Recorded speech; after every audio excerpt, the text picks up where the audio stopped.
foyers de travailleurs immigrés. Alors les foyers de travailleurs immigrés, ils sont très dégradés, ils ont été construits dans les années 60, 70, comme ça. Depuis 75, ils ont arrêté de les construire. Il y a, pendant 20 ans, 30 ans, personne n'a rien investi, ni dans les grosses œuvres, ni vraiment dans l'entretien. Donc les bâtiments se sont dégradés.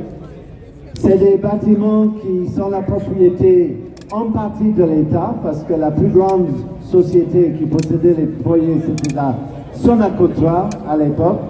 La Sonacotra qui était un organisme d'État et qui maintenant c'est l'ADOMA. Et l'ADOMA a été pris en charge par CDC Habitat. Alors qu'est-ce qui s'est passé depuis 1997, c'est-à-dire depuis maintenant presque 25 ans?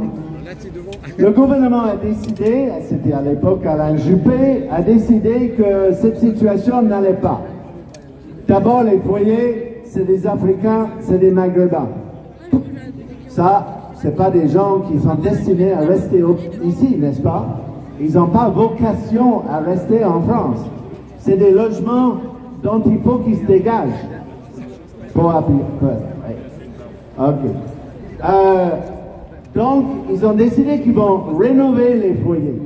Alors, ils ont annoncé à tous les résidents, allons, on va dépenser beaucoup d'argent. On va dépenser 2 milliards d'euros. En fait, aujourd'hui, ils ont dépensé 2,7 milliards d'euros, mais c'est pas grave. On va dépenser 2 milliards d'euros pour retaper vos logements. Ok, bon, les résidents sont d'accord. Ils vivent dans des conditions dégueulasses. Tu prends la douche, il y a l'eau qui est au-dessus, qui vient sur ta tête. Tu vas aux toilettes, il y a l'eau qui est au-dessus, qui vient sur ta tête. C'est vraiment pas des conditions agréables du tout. Donc, ils étaient d'accord pour la rénovation. Simplement, c'était un marché de dupes. Parce que le gouvernement, quand il a financé cette rénovation, ce qu'il n'a pas dit aux résidents, c'est que les règles vont changer. Ce n'est plus des logements pour des travailleurs, ce n'est plus le logement pour des immigrés, ça va être ce qu'ils appellent des résidences sociales, c'est-à-dire des résidences, des foyers, pour n'importe qui a besoin d'un logement provisoire.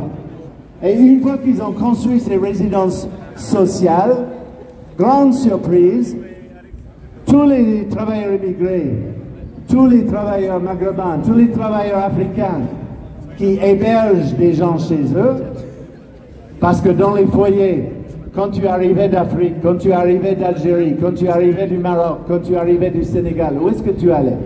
Bah, tu allais là où était ta famille. Où était ta famille? Ta famille était dans les foyers. Donc les gens se sont regroupés dans les foyers. Or, avec les nouvelles résidences sociales, les gestionnaires, et on m'a dit de ne pas oublier Coalia. Coalia, c'est l'ancien Artam. Aujourd'hui, la société Batigère. Donc, les sociétés gestionnaires qui ont beaucoup profité de cet argent du gouvernement, ils ont complètement revalorisé leur patrimoine. Ils ont utilisé cette revalorisation pour s'étendre dans le marché capitaliste. La société ADEF, par exemple, c'est juste une petite anecdote, mais ça veut dire quelque chose. La société ADEF, qui a commencé comme un gestionnaire de foyer de travail immigré, chiffre d'affaires aujourd'hui 50 millions. Depuis 20 ans, ils investissent dans des EHPAD. Ils ont construit beaucoup d'EHPAD pour un chiffre d'affaires de 500 millions, un demi-milliard. Et donc, les dirigeants qui sont les mêmes se sont beaucoup enrichis sur ces histoires de subvention de la rénovation des foyers. Aujourd'hui, qu'est-ce qu'ils font? Maintenant, ces gestionnaires, ils disent ceux qui hébergent des gens chez eux, dehors, on va les expulser. Jeudi matin, jeudi qui vient là, on va au tribunal de Paris, c'est à la porte de Clichy. On va chez le juge qui gère les résiliations de contrats et qui prononce les expulsions. On sait comment ça va se passer.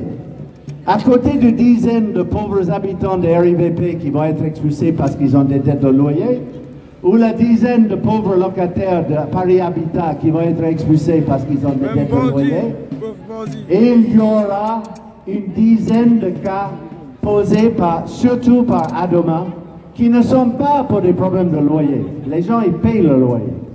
qui sont pour des problèmes d'hébergement. Dans un foyer, tu n'as pas le droit de vivre avec ton fils, tu n'as pas le droit de vivre avec ta femme, tu n'as pas le droit de vivre avec un proche du village, tu dois vivre seul. Et si tu ne vis pas seul, et s'ils perçoivent que tu ne vis pas seul, c'est dehors. Donc en fait, c'est une campagne massive d'expulsion qui cible surtout des immigrés africains et des immigrés maghrébins, des gens qui sont là depuis 30, 40 ans et qui ont contribué à cette économie. Bon. Et voilà, qu'est-ce qu'on les remercie aujourd'hui? On les remercie, on les foutons à la rue. Donc nous, on appelle à un rassemblement devant le siège d'Adoma, ancienne Sonacotra.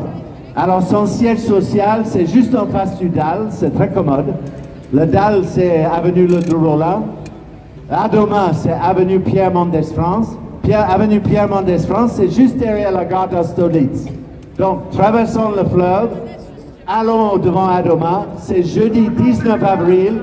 Nous allons manifester pour dénoncer l'ensemble de cette politique. Non aux expulsions, droit au logement pour tous, et droit au logement pour tous avec tous les droits des locataires. Merci. Merci Michael. Donc s'il y a encore des organisations qui veulent prendre la parole, bah, c'est maintenant. Et puis voilà. Et puis après il y aura des témoignages.